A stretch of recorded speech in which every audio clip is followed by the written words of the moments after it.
Kamati ya siasa ya Chama cha Mapinduzi CCM mkoa wa Geita imetembelea na kukagua maendeleo ya mradi huo unaojengwa katika kijiji cha Iseni, kata Kakora, wilayani Nyang'hwale kwa gharama ya zaidi ya shilingi bilioni 1.6.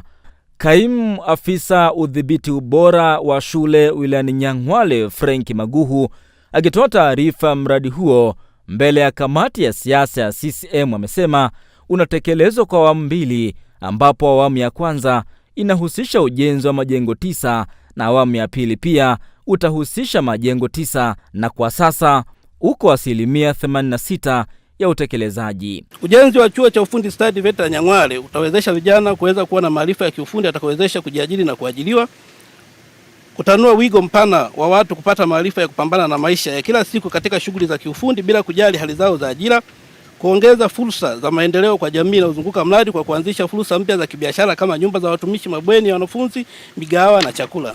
Mwenyekiti wa CCM mkoa wa Geita, Nicolaus Kasendamila, amesema kukamilika kwa chuo hicho kutachochea maendeleo ya kiuchumi na kuwajengea vijana ujuzi unaokidhi mahitaji ya soko la ajira, huku akiagiza mapungufu yote yaliyobainika yafanyiwe kazi kwa wakati. Ukiangalia pesa inayotajwa ni pesa kubwa. Ukiangalia sura ya miradi, majengo yanayojengwa, kwa kwanza kitaonekana moja kwa moja ni VETA kubwa na itaendelea kuwa kubwa zaidi. Niwashukuru sana wale wote wataalamu mnaotekeleza mradi huu,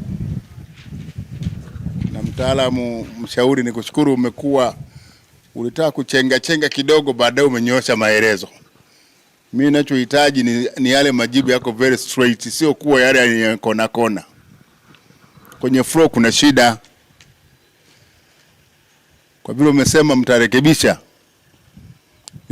lisiishie kwa maneno, mwende kwa matendo.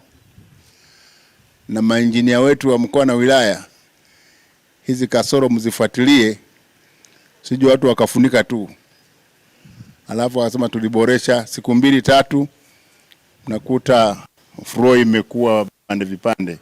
Mkuu wa mkoa wa Geita Maritini Shigela amesema licha ya wilaya za Geita na Chato kuwa na vyuo vya VETA, ujenzi unaoendelea katika wilaya za Nyang'hwale, Mbogwe, Bukombe unaonesha dhamira ya serikali kusogeza huduma hiyo karibu na wananchi, na kwamba miongoni mwa kozi zitakazotolewa katika vyuo hivyo ni za sekta ya madini. Kwa hiyo vyuo vyetu hivi vyote vinakwenda kusaidia na kuwafanikishia vijana wetu kupata mahara pa kusoma, na ukizingatia kwamba mkoa wetu wa Geita ni mkoa wa kimadini, na kwa kweli moja ya maelekezo yetu ni kuhakikisha kwamba mafunzo yatakayotolewa pamoja na fani zingine, lakini fani ambazo zinahitajika sana kwenye shughuli za uchimbaji basi tutolewe kwa wingi.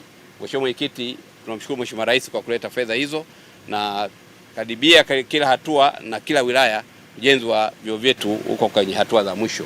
Wilaya ya Nyang'hwale ni moja ya wilaya zilizo na uzalishaji wa madini ya dhahabu ndani ya mkoa wa Geita, na Nyang'hwale inaunga mkoa wa kimadini wa Mbogwe ambao una wilaya ya Nyang'hwale, wilaya ya Mbogwe yenyewe pamoja na wilaya ya Bukombe.